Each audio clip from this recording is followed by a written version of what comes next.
Alright guys, the time is now for a showdown between the Beastmen, who are going to be led by old KHAZRAK One-Eye, making his glorious return, and we're going to be facing off against Vampire Coast, who's going to be led by the Hard Knock Life, and it looks like he does have the double Mourngul Haunter. So as far as my opponent's build, this is something I want to talk about firstly. It's a very solid build. The Mourngul Haunters are very good against Beastmen. They have anti-infantry, they cause terror, they slow everything, they're just so damn powerful. And also the Deck Choppers, these guys are probably the best unit on the Vampire Coast roster. Very, very good at taking out Minotaurs and Gorbals, and just absolute powerhouse of a unit, right? So essentially you just kind of pick off all their elite units while the Mourngul Haunters and Noctilus tank on the ground. But in order to counter this style of play, the Harpies must return. So Harpies are pretty much, if you're playing any matchup where you have Harpies, so Dark Elves or Beastmen or anything like that, Harpies are by far the best counter against Deck Choppers. Granted, I only have 3 of them. My opponent does have 4, so there's going to be one that's free, and he could potentially get some good crossfire if his micro's on point, so a little bit scary there.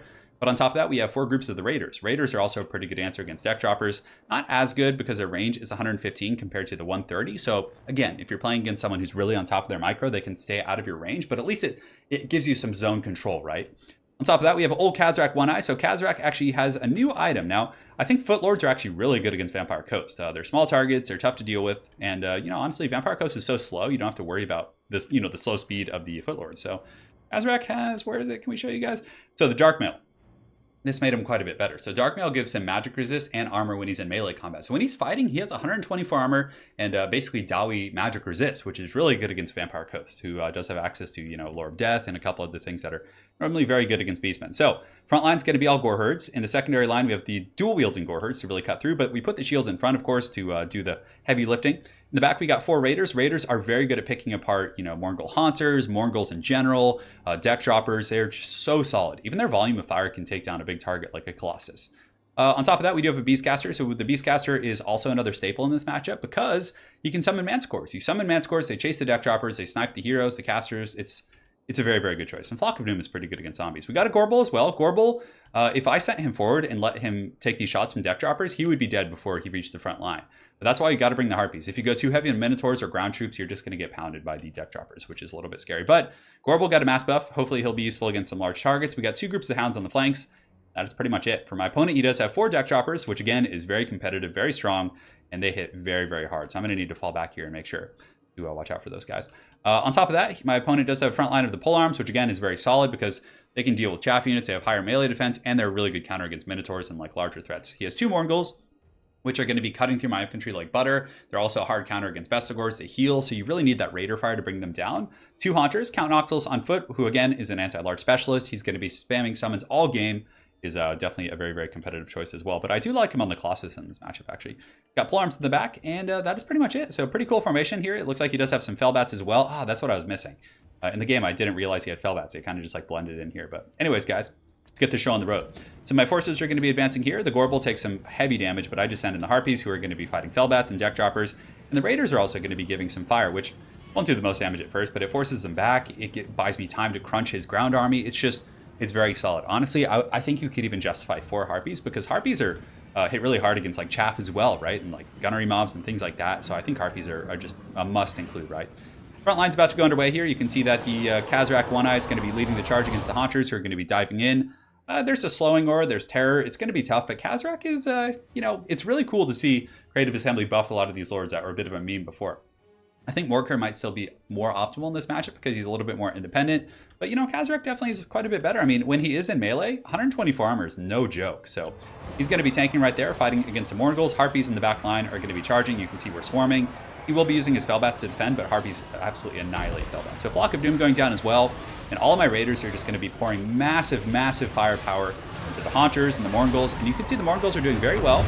They're chewing me up. Really good indication of the heck from my opponent as well. Is going to kind of top all these guys off. And the Halberds, of course, holding their own. The Gore Herds are really taking a lot of damage. And he's going to be summoning with Noctilus. And here we have the Fight of Ages, right? So we have KHAZRAK fighting against the Haunter. And it looks like the Haunter's getting the upper hand right now. But again, that's because there's other troops nearby. KHAZRAK probably could beat a Haunter, although it looks like here there's some debuffs. Oh, that's the Scourge. That's what it is. But anyways, I do summon a Manticore. The Manticore goes in to help out KHAZRAK, and KHAZRAK with Scourge should be able to put up a pretty good fight there. Now Big Daddy Gorbel has leaped in, but it looks like he knocked himself over on the leap. 100% sure. The Raiders in the back, a little bit compromised here. He does have some Fellbats kind of chasing me. So I had some Hounds as well as some infantry in reserve. So I'm going to be sending them in to kind of secure my missile line, who are going to be potentially the MVPs in this matchup, right? So I push in here, I go after the Fellbats, I'm able to secure my back line. And it looks like Morgul's are kind of pushing into the back line, which is a little bit scary. My opponent realizing that he cannot allow this missile line to kind of thrive here. So what you do at this point is you fan out all of your archers. You put like one group back here, one over this direction, and you get that sweet, juicy crossfire. Now, the Morgul's do heal in melee combat, which makes them really tough to kill, but we should be able to burn them down with all this focus fire. As far as the infantry fight goes, he does have his Haunter here who's going after my caster. But again, Haunters have relatively low armor values. I think it's like 40 or 50. So, you know, even these Gore Herds and things like that can do some decent damage. The Gorbel is still getting knocked around a little bit, but he has done a ton of damage this game. The Gorbel was able to chunk down the other Morgul Haunter over here. He did the initial damage. And yeah, honestly, Gorbel is not a bad inclusion. Our Gore Herds everywhere are pretty much annihilating the deckhand mobs. Gore Herds are very, very good for their cost against squishy units, so they're just going to be just pounding these zombies. And you can see the Harpies are shutting down the other aspect of the build. So the Harpies are just chasing down the deck gunners, keeping them from just bombarding my Gorbels and KHAZRAK and harassing my back line, which is very important. You can see back here in the open field fight, the Morguls, I fanned out in 4 directions, formed a concave, and now I can just kind of pick these guys apart. And the Gorbel here is also going to be attacking the Morgul Haunter, doing some pretty good work. I have Poison Hounds on him. There's all kinds of anarchy going on, and KHAZRAK is also popping the Apocalyptic Vision, which is going to make my guys so good and tasty back here. You can see Count Noctilus is going to chase him, but Noctilus definitely is an okay duelist, but KHAZRAK is going to be able to do some pretty substantial damage to him for sure. So the Gore Herds here are going to be cleaning up the Morguls. You can see my crossfire from the Ungor Raiders really starting to pay its dues here, so quite happy about that situation.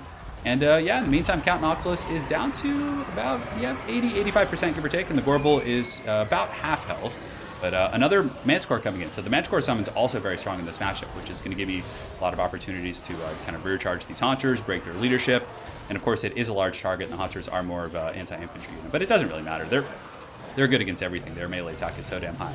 So Gorbel was able to disengage over there. He's going to be going for the Morgul booty right now. He gets in there. He gets a great charge. And that charge, plus the Manticore charge, is actually able to just crumble him. Oh, and the Gorbel coming with the overhand axe is able to take that guy out. Beautiful stuff. Really nice to see the Gorbels perform a little bit. In the meantime, Noctilus is dueling KHAZRAK, but I do have the Scourge up. The Scourge is going to make him 86 and 79. It's also going to apply poison, which is going to neuter the stats of Noctilus quite a bit. And KHAZRAK's doing a good job. Oh, and the Manticore and the Gorbel coming in as well. So at this point, it's pretty much Noctilus versus the world. He does have a couple summons, but the rest of the Vampire Coast is looking very tattered here. As you can see, the Ungor Raiders and the other missile units are really starting to pour in massive fire against the Haunters. And these Raiders, I'm telling you, are so good in this matchup. They will destroy gunnery mobs, they'll destroy Morguls, they'll destroy animated corpses, they can help counter deck droppers. They are really good. And they also have stock, which means when you're approaching your opponent's army, they're not really going to see him coming, so they can't really punish them with mortars and artillery beforehand, which makes them a really good pick in this matchup. Block of Doom going down there, and the last of the deck droppers are killed by the Harpies. And I really do think that this is pretty close to an optimized build against the Vampire Coast. You could mix in some Centaurs and different things like that, but I really don't think you need to, right? Because oftentimes, most Vampire Coast players are going to have, halberds, like cheap zombie halberds. The Centaurs are going to get mucked up amongst them.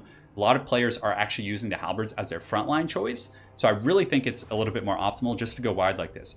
Even cutting one Gore Herd, I don't know if I even needed that many to get another Harpy, I think could have been worth it. Like cut one of those, get rid of the chevrons, get another Harpy. Because those deck droppers are the bread and butter of, a lot of people's play, right? Granted, Vampire Coast has plenty of good options against the Beastmen. I'll actually right now show you a couple builds I've used against Beastmen to pretty good success, but yeah, KHAZRAK and Gorbel did good. The front line, just absolute business given, right? Those Gore Herds just pounded the zombies. Did a great job. The Raiders were able to shoot down the Morguls. You guys saw that. We formed those kill boxes, just took them apart. Definitely worked pretty efficiently. And the Harpies countered those, and the Hounds were able to, also protect our back line and just go wherever they were needed. It was solid. But the Haunters are very good. Count Noctilus is very good. I mean, this is a scary build. It's pretty similar to builds I used earlier on in the, when the game, not the game, but when the DLC first came out. Because if people go with Minotaurs or like Centaurs, deck droppers will just annihilate them. Centaurs with throwing axes get cut to pieces. Regular Centaurs get melted in a matter of seconds. Gorbels, Minotaurs go down. Like, you need to counter the deck droppers, because if you don't, your salad will fly. So, well played to my opponent. M1 was definitely quite a fun game. A very scary build with the Haunters and all that spooky stuff. So now I'll go ahead. I'm actually working on a Vampire Coast guide, which I don't want to spoil too much for you guys, but I'm working on a guide. It's going to be out in about a week or so. And I have a build for every single matchup. So you can see here, I have Coast versus Beastmen, multiple builds for some different matchups. But I'm going to spoil you guys a little bit right now and show you guys the build versus Beastmen. So I think I have two. So the first one is actually something like this. So you get Noxilus. on his Colossus, which is very important because the Colossus is just such a powerhouse of a unit. You get one Haunter, and you get a couple of the zombie-powered deckhand mobs, a very thin front line. You kind of just Helm's Deep on top of the Haunter and the Leviathan.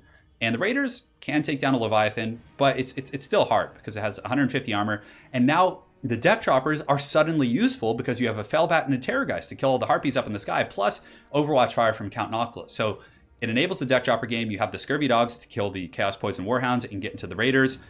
So you're pressuring the Raiders, you're pressuring their Air Force, and you're just Helm's Deeping on top of the Leviathan and the Haunter, which is very, very powerful. The other build we use against Beastmen is a little something like this. You basically use Noctilus on his Colossus, full front line of these, 3 Depth Guard, which annihilate Gore Herds. Like, it is so one-sided. So they do really good. 4 Hounds to pressure Raiders, and then 2 Mourngulls once the Raiders are taken care of, you bring them in. So there's kind of a little bit of cat and mouse here, but this build makes Harpies useless, essentially. And it can counter the Raider builds, and I feel like it's pretty good. But anyways, hopefully you guys enjoyed this Beastmen battle here. We'll be back with some more fun content soon. Have an excellent night, guys, and take care.